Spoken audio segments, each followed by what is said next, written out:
This episode, God, motherfucking, I shouldn't have had that beer. Pint of blood and a pint of beer, Dana. I don't think it's an equal kind of thing as far as the brain goes, you know? Yeah, I don't think it replaces it all, so. Okay, let me try this again. Shit. Okay.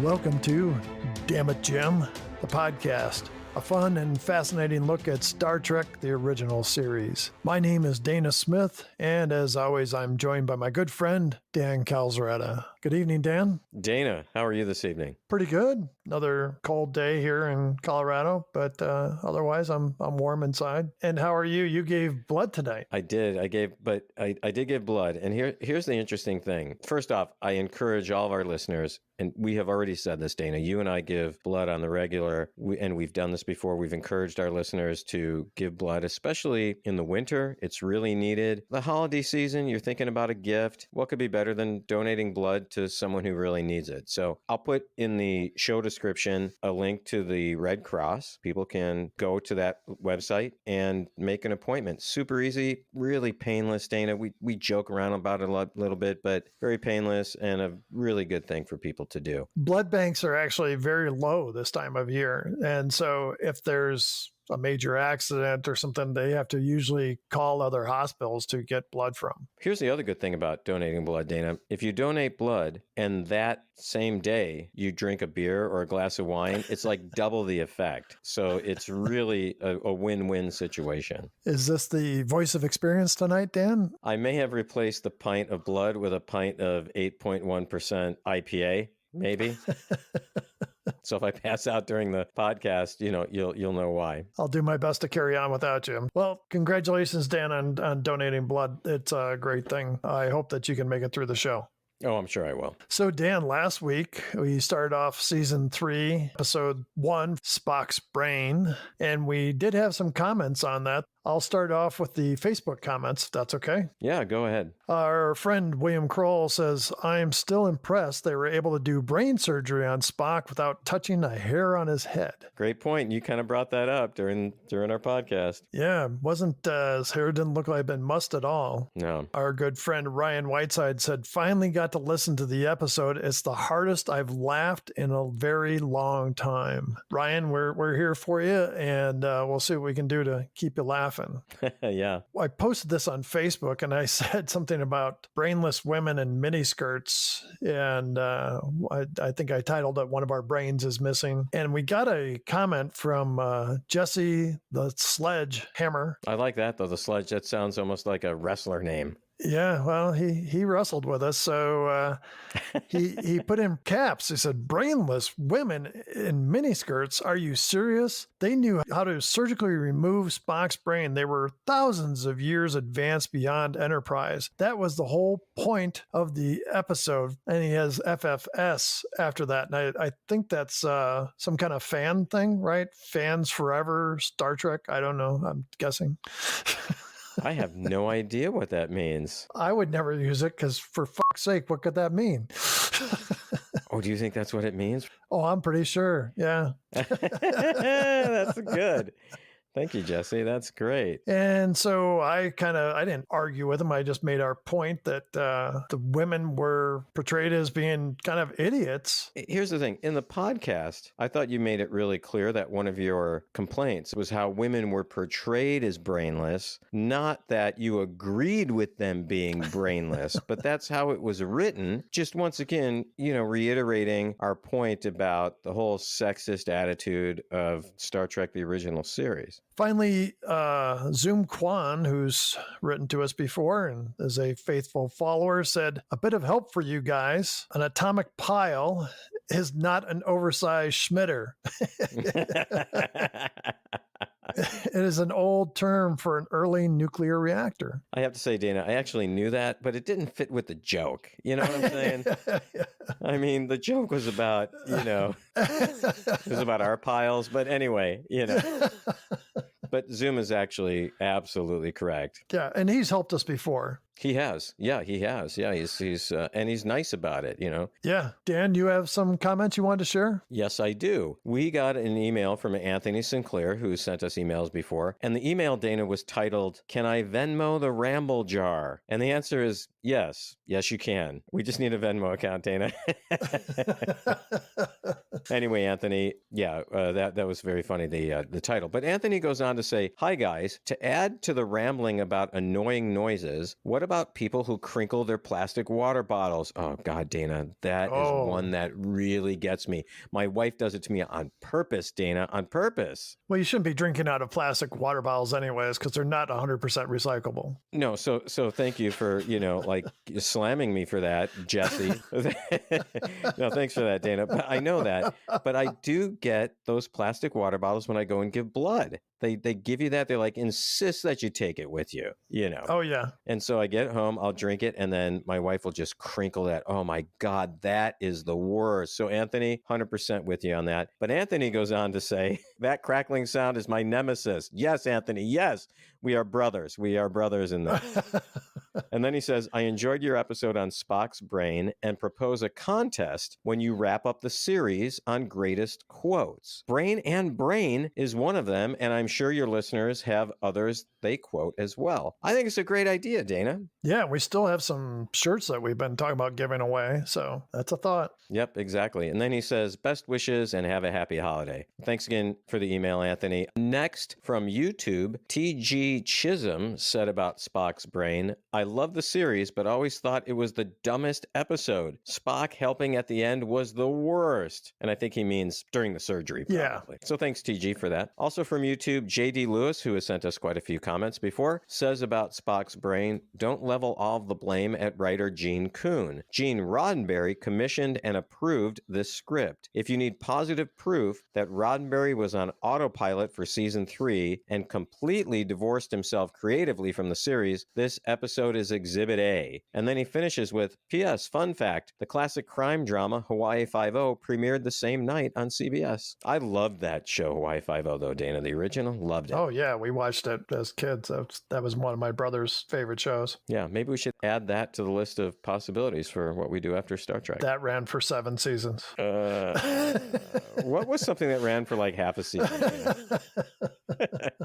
Hey, thanks to everyone who wrote to us and said hello and sent their comments. We really appreciate it. We always look forward to hearing from our listeners. And don't forget, we do have a phone number that you can call. Dan, what's that phone number? The number is 509-676-6298. And I do have a little bit of a challenge, Dana. I'd like to get 5 phone calls before we take a break for the winter holidays, which we're going to do after the next episode. So how about 5 phone calls? I think we can get that, don't you think? Oh, I think so. Dan, it's season 3, episode 2.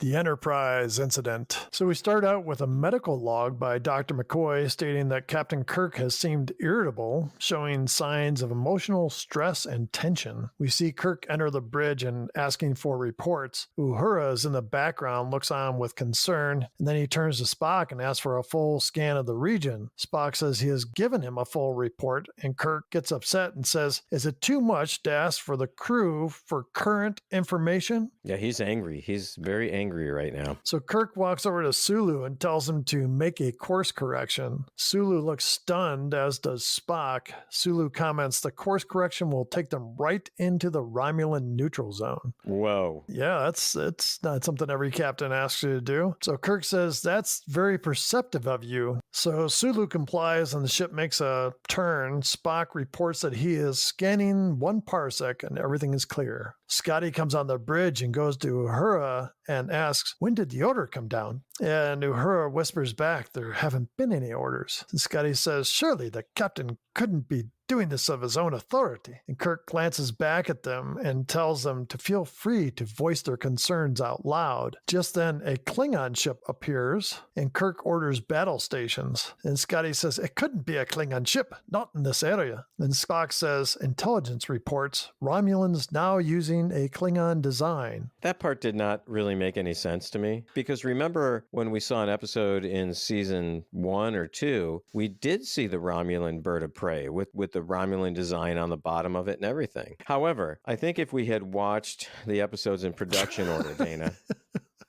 it would make sense, right? So just then, a second ship appears, and then a Romulan warbird approaches, and Spock reports they are now surrounded. So Kirk orders Uhura to send a coded message to Starfleet. Then he turns to Spock and says, "A minute ago, you said this area was clear. What happened?" And Spock says he has a theory, but before he can finish, Uhura says they are being hailed by the Romulan ship. Uhura puts on the main screen. A Romulan man appears and identifies the Enterprise and says it is captained by James Kirk. He introduces himself as Subcommander Tall and then says, "You will surrender immediately or we will destroy you." Kirk cuts the communication. He says to Spock, he wants my ship and he wants it badly. Otherwise, they would have destroyed us. Yeah, that Romulan guy I thought was pretty good. I thought he played that role really well here and in the rest of the episode. So Spock agrees with Kirk that they would destroy them, and Kirk orders communications reconnected and says, "If you try to board my ship, I'll blow it up." Why didn't he use the, what's the one with the little kid,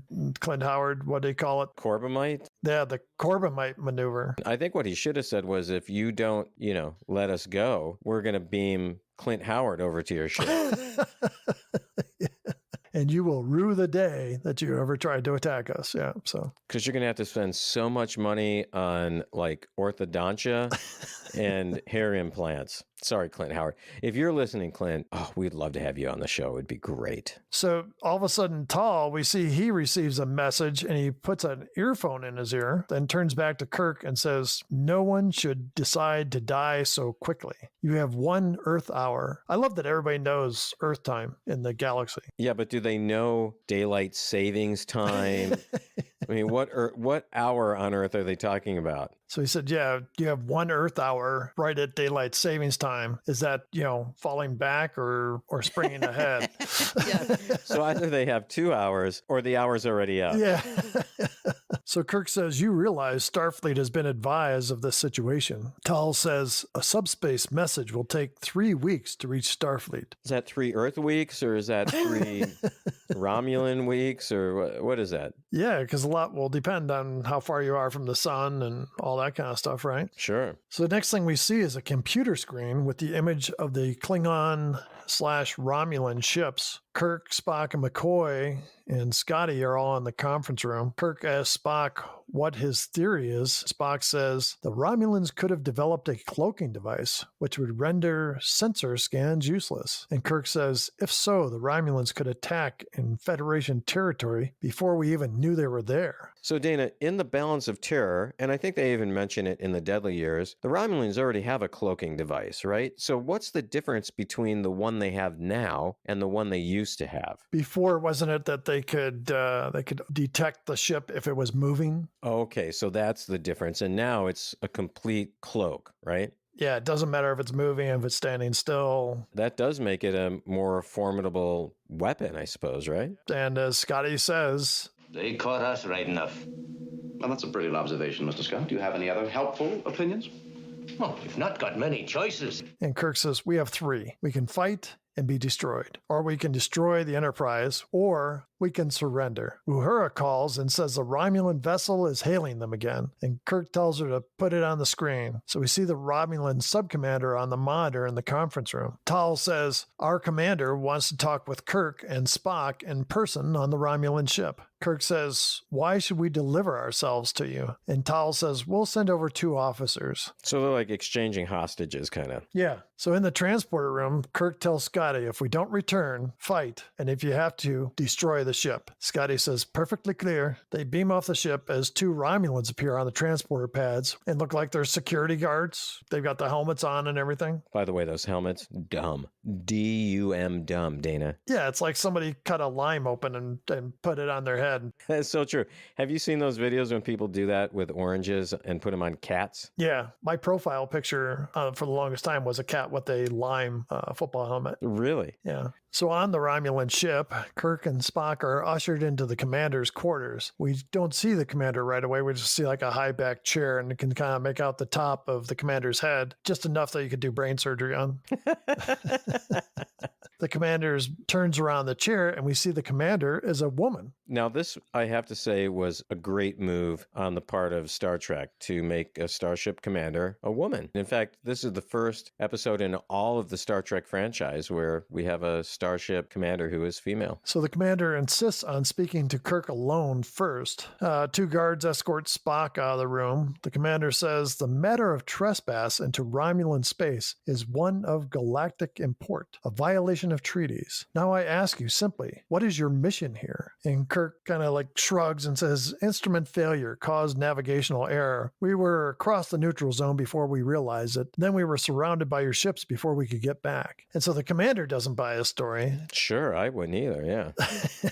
And she says, if a Romulan vessel ventured into Federation space, what would a good commander do? Kirk just kind of looks at her, and so she calls Spock in. The commander turns to Spock and says, I must admit some surprise on seeing you, Spock. We were not aware of Vulcans aboard the Enterprise. And Spock says, Starfleet is not in the habit of informing Romulans of the ship's personnel. I like that line. Yeah, it was a good line. I liked it too. Kirk, of course, being a little bit jealous, says, what earns Spock your special interest? Our forebears had the same roots and origins, something you wouldn't understand, Captain. So she says, we can appreciate the Vulcans, our distant brothers. I have heard of Vulcan integrity and personal honor. There's a well-known saying, or is it myth, that Vulcans are incapable of lying. And Spock says, it is no myth. Then she asks Spock to tell her what their mission was, and Spock says, speaking of it, will violate his honor as a Vulcan. He goes on to say that Kirk has not been himself for several months. I believe he has lost capacity for making rational decisions. Spock goes on saying that Kirk ordered the Enterprise into the neutral zone of his own volition, and Kirk starts screaming at Spock. He's like, I'll kill you, you filthy traitor, I'll kill you. And then the commander opens up a channel and speaks to the Enterprise. She then says she is ordering Mr. Scott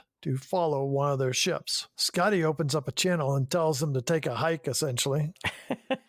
He's not taking orders from a Romulan. He will fight to the bitter end and will destroy the Enterprise before they can get their hands on her. Kirk looks at Spock while still being restrained by the Romulan guards and says, Did you hear that, you coward?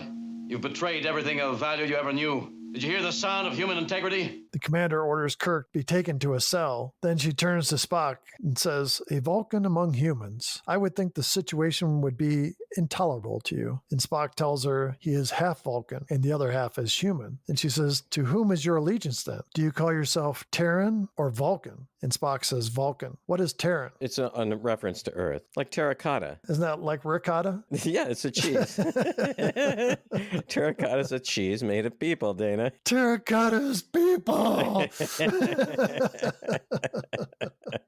Got ricotta, like the whole milk ricotta in lasagna. Oh, man, so good. That's the best. Did you ever have a lasagna made out of cottage cheese? Yeah. My sister-in-law, who's half Italian, the first time she made lasagna for us, she used cottage cheese. Well, that was the other half that was making it, not the Italian half. Is she half Italian and half like on a diet? Yeah, I've made it with the cottage cheese too, to make it a little more diet friendly. Yeah, it can still be okay, but it's not the same. No, it's not. Commander asks whether or not Spock likes Kirk and his shipmates, and Spock says it's irrelevant. So she says, if you'll stop looking on the Federation as the whole universe, and Spock says, the thought has occasionally crossed my mind. So she's trying to get him to like switch sides. Yeah. So then we cut to their version of the brig, and we see Kirk is flung into the room. He gets off the floor and tries to attack the guard, but he hits a force field and he screams and is knocked back down. Back on the Enterprise, Uhura calls Dr. McCoy and says he is needed on the Romulan ship. I don't make house calls. Doctor, it's Captain Kirk. Next thing we see is McCoy scanning Kirk as he lays on a table, and Kirk's kind of twitching and acting weird. Like he's having a seizure almost, right? Yeah. And McCoy turns to the guard and says, he'll live, but he needs further attention. Inform your superior. The guard goes to a nearby wall intercom and calls the commander. And every time, you notice when they call, they pull like an earpiece off and hold it to their ear. Just thought that was interesting. It's not like an open intercom. Right. They mixed it up, right? To show that the Romulans are different. Yeah, I liked it. I just thought it was interesting. Don't fucking argue with me. I wasn't arguing. I was agreeing. I was agreeing with you. Jesus, I'm not Jesse. So in the commander's quarters, we see the commander and Spock are standing fairly close to one another. And she listens to the message, then turns to Spock and says, attend me. And Spock follows her out the door. So it's kind of a reversal of what Spock's father did to his mother. Yes, exactly. That's a great call out there, Dana. Yeah. As they walk down the hall together, the commander says, I'll expect you for dinner. And Spock replies, of course. Are the guards also invited? So she sends the guards away. So we go back to the cell where Kirk is kept, and Kirk looks like he's drugged. He's just kind of like slouching. His eyes look droopy. Do you know why? No. He gave blood. That's the reason. Did they give him a pint of IPA that was 8% as well? Yeah. So they took the blood and then they just gave him the IPA. Yeah. It was a good IPA though, I have to say. And normally I don't have a beer before we record this, but I thought, oh, what the hell? I've already given blood. Why not just double down? Just double down on that. What's the worst that could happen? Yeah. So the commander asks McCoy about Kirk's condition. McCoy says, well, you can see for yourself he's mentally depressed, physically weak, displays feelings of persecution and rebellion. The commander says, then by your own standards of normality, this man is not fully competent. And McCoy kind of shakes his head and says, no, not now. And he's losing his hair. Or none of us are being fooled by that toupee, by the way. Yeah. So the commander says, this coincides with Mr. Spock's account. Captain Kirk is and was unfit to command the Enterprise. And bald. So she asks Spock if he is ready to exercise his duty as commander of the Enterprise. And Spock says, yes, he is. And Kirk's breathing becomes stronger. He seems more agitated as Spock speaks. Then Kirk says, you traitor, I'll kill you. I'll kill you. I'll kill you. And Kirk attacks Spock. Spock puts up his right hand on Kirk's face and then uses his left hand kind of on top of the right hand. And then all of a sudden, Kirk falls back in more pain. And McCoy says, what did you do? What did you do? And Spock says, I was unprepared for his attack. I instinctively used the Vulcan death grip. Your instincts are still good, Mr. Spock. Captain is dead. Wow. Spock's got to go to the other side right now, right? I mean, now he's going to be wanted for murder. This is the second time he's killed Kirk. Yeah. Because the first was in Amok Time, right? Yeah. Maybe this time it'll stick. Scotty's probably pretty happy too. What would Scotty say? And how would he say it, Dana? It's a sad but glorious day. Back on the Enterprise, Kirk is laid out on a medical table. McCoy is checking some of the lights on a nearby wall. It was like a big panel with flashing lights, and he's standing there staring at it. So he walks out of the room, and Chapel comes in, and she's standing next to Kirk, and she looks very sad. And then all of a sudden, he opens his eyes, and Chapel jumps and calls for McCoy. He comes back in and says, I left orders for no one to come in here. And Chapel says, but he's alive. And McCoy says, well, I might as well tell you. Hand me the Faisal stimulator. The what? Yeah, it's like pretty sure he said the physio stimulator. Oh, maybe it was physio. That makes more sense. Faisal. Like, who is that? Isn't that the mouse from one of those stories? Faisal was the the Disney movie about, like he's the mouse from like Russia that comes over to America. Oh my God, I have no idea. I've got no idea what you're talking about. Yeah, no, it's a real story based on actual events. Yeah. I thought thought there was a King Faisal who was like a king in the Middle East in probably the 50s, 60s, something like that, 70s. King Faisal helped with the Arabs and the British in World War II. Or no, shoot, Faisal was World War One. Yeah, they fought against the Germans in World War One. Was he a mouse? Yeah, and the Germans, this is not commonly known, but Germans are scared shitless of mice. So it's a... Chapel says, but he was dead. Their doctor certified he was dead. And McCoy says, Spock gave him a nerve pinch to simulate death. And Chapel gets all excited and says, then Mr. Spock is not a traitor. McCoy says, I didn't know until I beamed over to the Romulan ship. Spock and the captain were working under Federation orders. So Kirk wakes up and says his neck is in pain. And McCoy says it was that Vulcan death grip. And Chapel says there's no such thing. Kirk says, but the Romulans don't know that. And McCoy says, that's why you did this. So if there was an incident, the Federation would not be to blame. It would all fall on you. And Kirk nods and tells McCoy to get ready for some surgery. Is this brain surgery, Dana? What kind of surgery are we talking about? Brain. What is brain? So next we see Scotty on the bridge as McCoy calls him to sickbay. Scotty says he cannot leave the bridge. And McCoy says it is important that you come down to sickbay. Scotty says we're surrounded by Romulans. I don't know anything more important than that. McCoy finally says, Mr. Scott, if you please. And Scotty agrees to go. I love this part, Dana. I think Scotty is great in this scene. Yeah, so Scotty enters sickbay complaining about having to come down here when with all that's going on. And all of a sudden he kind of like slows his gait, looks up, and he comes to a stop, and he's a little bit stunned, but he's got like a little smile on his face. And we see he's looking at Kirk with Romulan eyebrows and ears. Captain Kirk. Yes. Well, you look like the devil himself, but as long as you're alive, what's it all about? Are those Romulan officers still aboard the ship? They're in the brig, sir. I'll need a Romulan uniform. So back on the Romulan ship, the commander escorts Spock into her quarters. Oh, boy.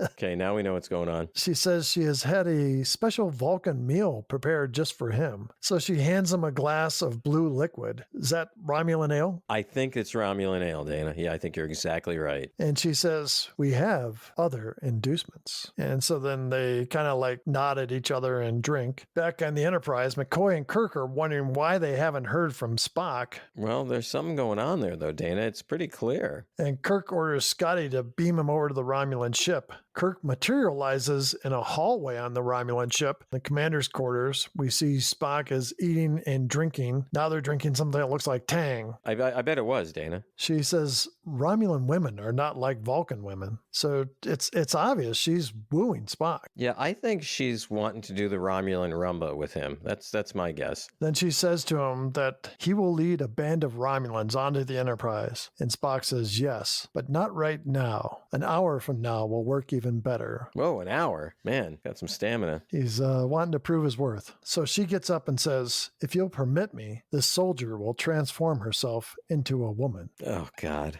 Some of these lines are cringeworthy to me. So she gets up and leaves, and Spock sits up and calls Kirk. And Kirk informs him he is on the Romulan ship, and Spock tells him that the cloaking device is in section just off from the commander's quarters. So, Dana, you said that Spock called Kirk. Well, where was he hiding his communicator? He pulled it out of his back. Like out of the back of his pants, right? Yeah. Yeah, they got that Velcro belt that they wear. I'm sure that's what was attached there. Don't you think they would have taken that off of him when they brought him onto the ship? Maybe they didn't search him. So you're saying that it was not on the outside of his pants, it was on the inside of his pants. That's what you're saying. I did not say anything. That's what I'm saying. You're yeah, saying. Well, yeah, you're saying.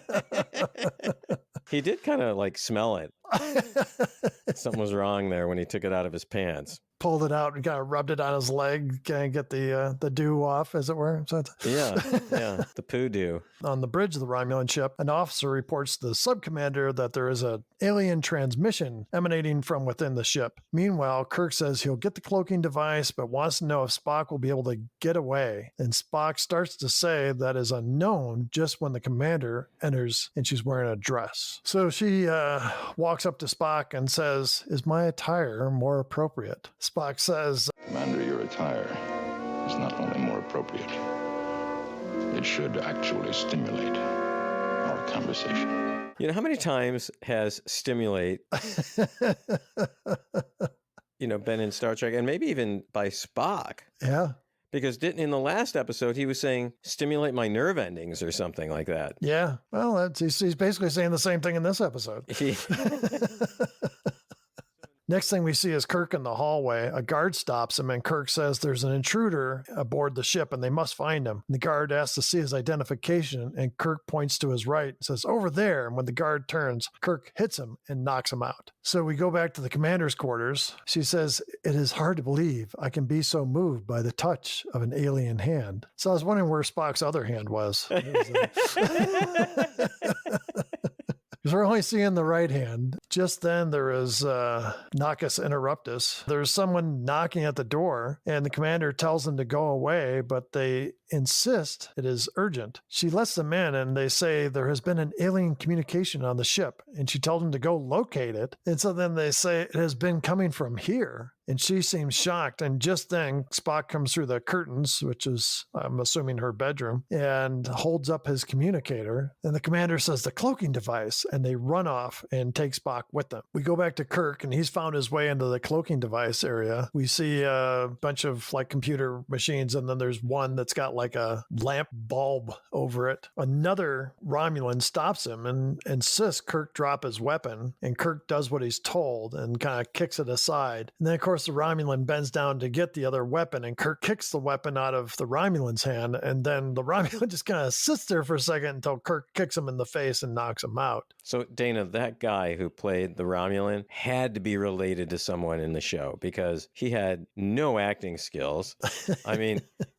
I can't act, but I probably could have done a better job than that guy. Yeah, I'm pretty sure. So Kirk goes to the cloaking device, and next thing we see, Kirk has the cloaking device in his arms, and he calls to Scotty to beam him out. He just like pulled it out of like a hole that it was attached to, right? I mean, it was... Yeah, I mean, I didn't see him with a wrench or any tools or anything, right? So no, he just like lifted it out. So as he dissolves, the commander enters the control room. They come in the room. They don't look at the cloaking device to begin with. She's looking at like the wall. Everybody else is like running around the room like, oh, there's a guard knocked out and stuff. But she said the cloaking device when they first ran out of the other room. So wouldn't they go like and first look for the freaking cloaking device?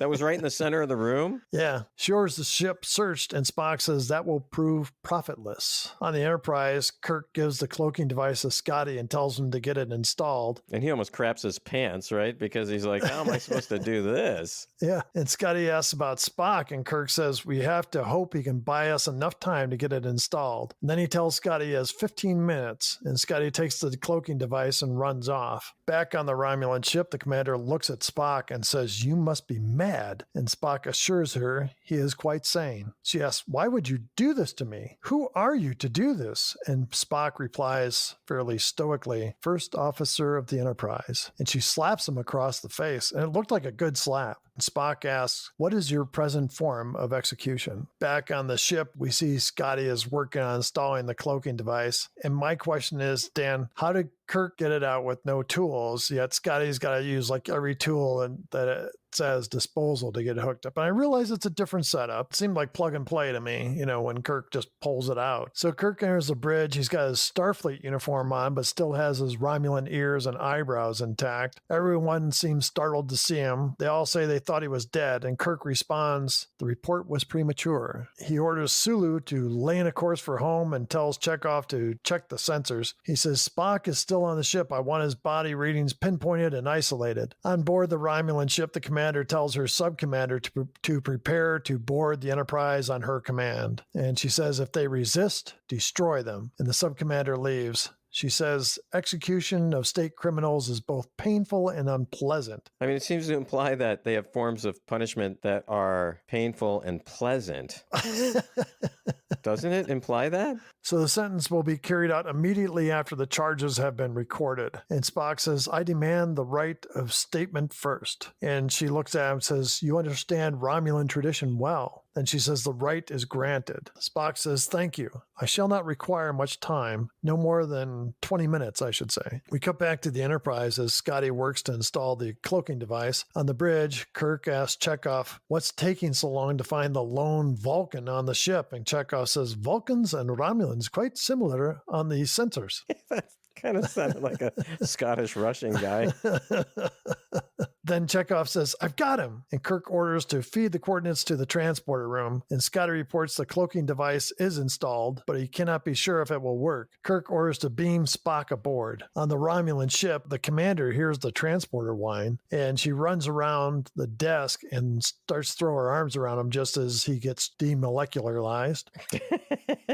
I'm sure that's the term, yeah. Dan, I always thought like the transporter sound was just a special effect for the viewers. Why would it make a sound on that end? Don't know, other than she needed some indication so she could go jump on him. On the Enterprise, Uhura reports that they have Spock aboard and the Romulan commander. Kirk orders Sulu to take them out at warp factor 9 on the Romulan ship. They see the Enterprise has accelerated away. The subcommander orders all weapons brought to bear and to pursue the Enterprise. Back on the bridge, Kirk calls to Scotty to ask about the cloaking device, saying they're running out of time, and Scotty replies, the alien contraption is ready. Kirk orders him to throw the switch. On the Romulan bridge, they are ready to fire, and the Enterprise disappears. Spock informs Kirk that the Romulan commander informed him that even Romulan sensors cannot locate a cloaked ship. We go back to the bridge as McCoy calls up and asks Kirk to report to sickbay. Kirk asks why, just as Spock returns to the bridge. McCoy says, I need to bob your ears unless you want to go through life looking like your first officer. Spock steps up next to Kirk and says, Please go. Somehow they do not look aesthetically agreeable on humans. Well, are you coming, Jim? Or do you want to go through life looking like your first officer? I'm on my way. So Kirk takes off towards the turbo lift and then looks back at Spock and he kind of touches his ear and then he gets on the turbo lift. And that's how the show ends, Dan.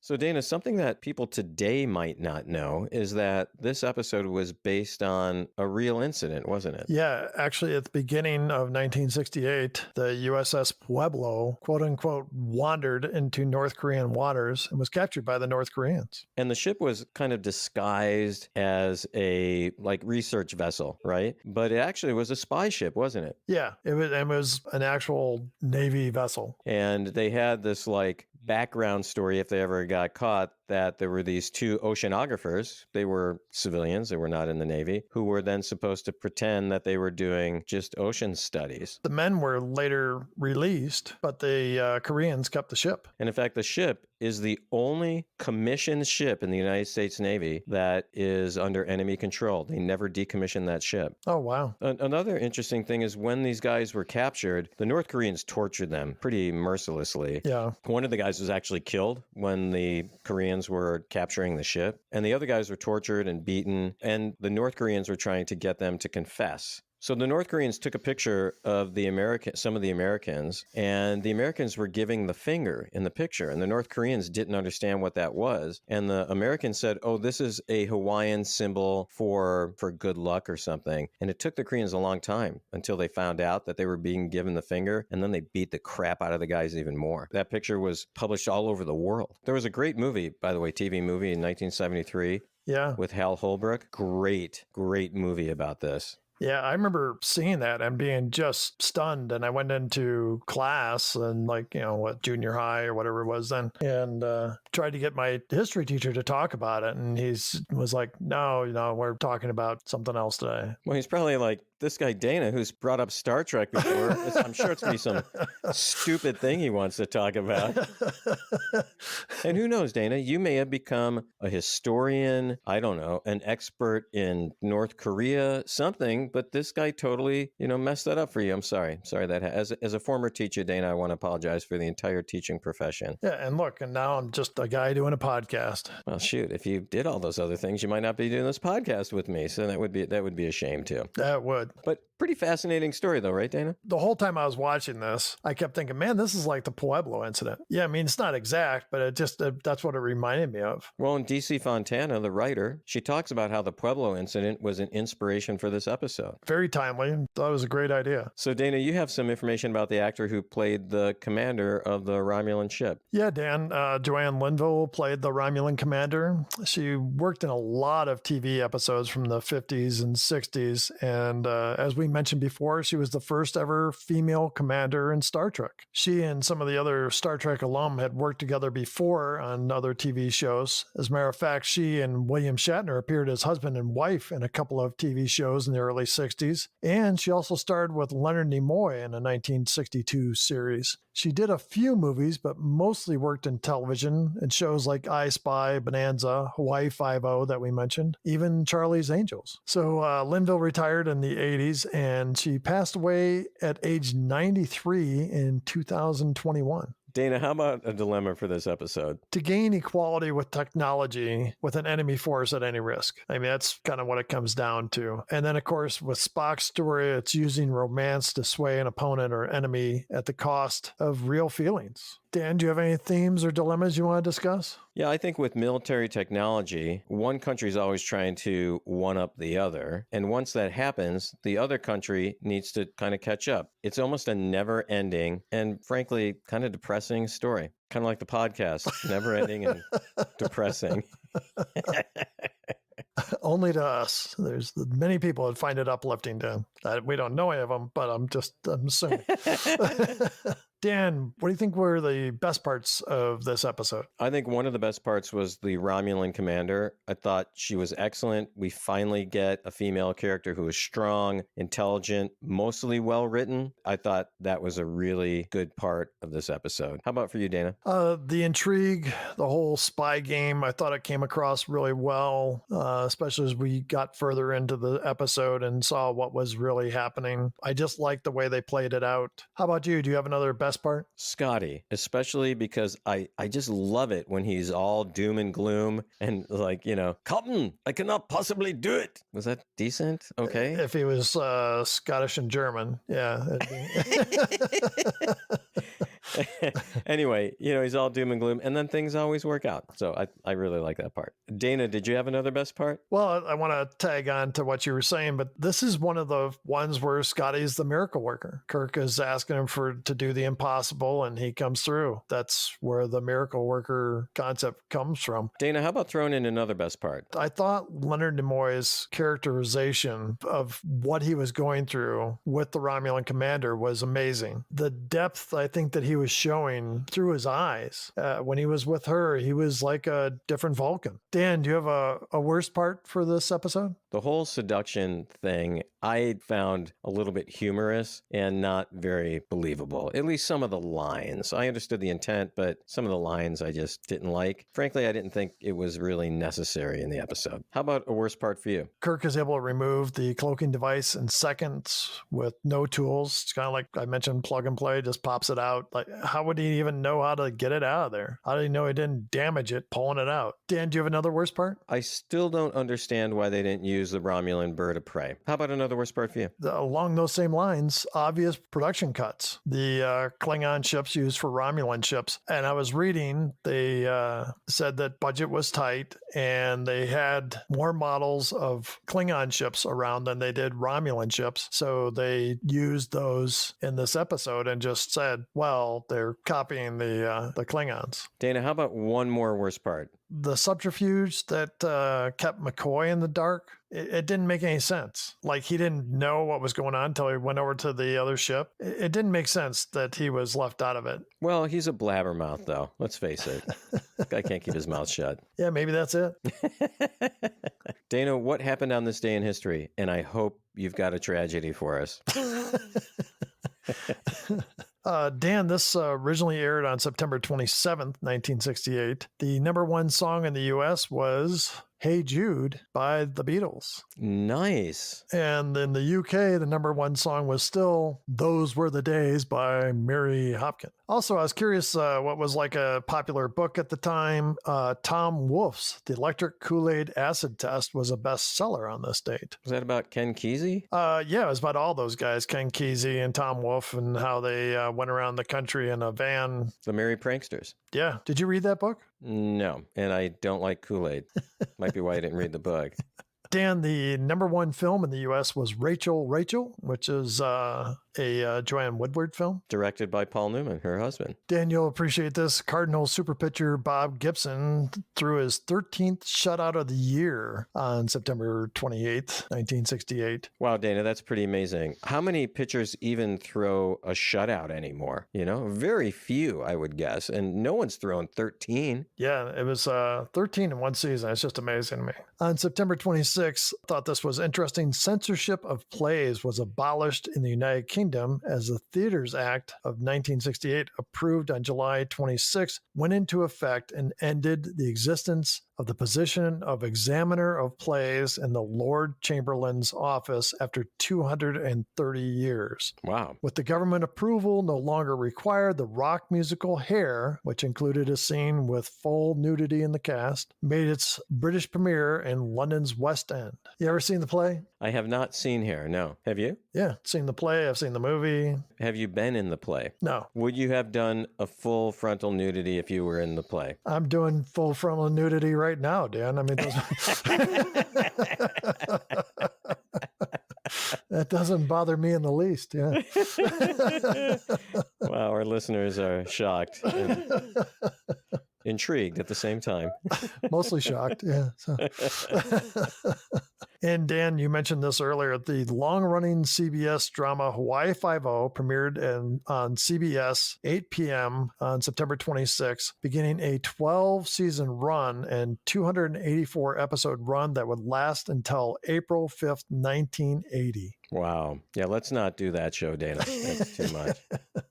Is that everything? Aloha. There's no tragedy this week, Dana? For next week, I expect some type of tragedy. And again, not to make light of it, but 5 people dying in last week's tragedy doesn't quite qualify. So let's try to up your game next week, okay? I'll do my best. Shall we move on to the counts? Yeah, we probably should move on to the counts, Dana. I'm excited actually about this week's counts. Let's start off with the dead crewman count for this week, Dana. We had 0, Dan, so we're still at 47. How about the shirtless Kirk Ripshirt Kirk count? Nothing there. He got in a couple fights, didn't rip a shirt, whether it's a Romulan cloak or whatever. So we're still at 17. How about the he's dead count? I'm counting it. McCoy said the captain is dead. Absolutely. I think we need to count it, Dana. I agree. That was after Spock used the supposed Vulcan death grip. There was a band for a while called the Vulcan death grip. Was there really? Yeah. So that puts us up to 15, Dan. I'm a doctor, not a fill in the blank. I'm really disappointed in McCoy. He hasn't said anything remotely like that in weeks. So we're still at 8. How about the supreme being count? 0, Dan. So we are stuck at 10. All right. Violation of the Prime Directive. Not this week, Dan. So we are still at 10 for that. Okay. Taking over of the Enterprise? Nope, not even close. So we are at 10 on that as well. All right, this is the one I'm excited about. Who's commanding the Enterprise count? Now, I've got a question for you. I know Scotty took over for a bit, but wasn't Sulu also sitting in the command chair? Yes, he was. So that's 2. So that bumps us up to 25. That is, with the exception of the dead crewman count, the biggest count we have. Well, Dana, I really enjoyed talking about this episode. I did like this episode a lot. A couple of things, like with any episode, we're going to find a pick at, but I thought this was quite a good episode. Yeah, Dan, for me, this is the best episode of season 3 so far. Yeah, that's it's not saying much, though, is it? Yeah, but like you, I really like this. A few things in there kind of bothered me, but nothing terrible that I wouldn't watch it again. It was fun. I thought it was interesting. I thought it was well acted. So it just had everything going for it. All right, Dana. Hey, what do we got coming up for next week? Next week, Dan, it's the Paradise Syndrome. I think you were looking forward to this one. All right. I am looking forward to this one. Hey, Dana, once again, had a great time. As always, enjoy the rest of your week. Dan, it's always a great time to get together and talk with you about Star Trek, the original series. It's always great to hear from our loyal listeners. So don't forget to email and also call. Dan is looking for 5 callers in the next 2 weeks. That's right. Yeah, 2 weeks. And you can reach us at 509-676-6298. Okay, Dan, until we meet again, live long and prosper. Thanks once again for listening to Damnit Jim, the podcast. We'd love to hear from you. Please send us an email at damnitjimpodcast@gmail.com or join the discussion on Facebook, Instagram, X, or YouTube. You can also call the Damnit Jim Hotline at 509-676-6298. Make sure to join Dana and Dan next week for The Paradise Syndrome. Enjoy the rest of your week, and until we see you again, remember to live long and prosper.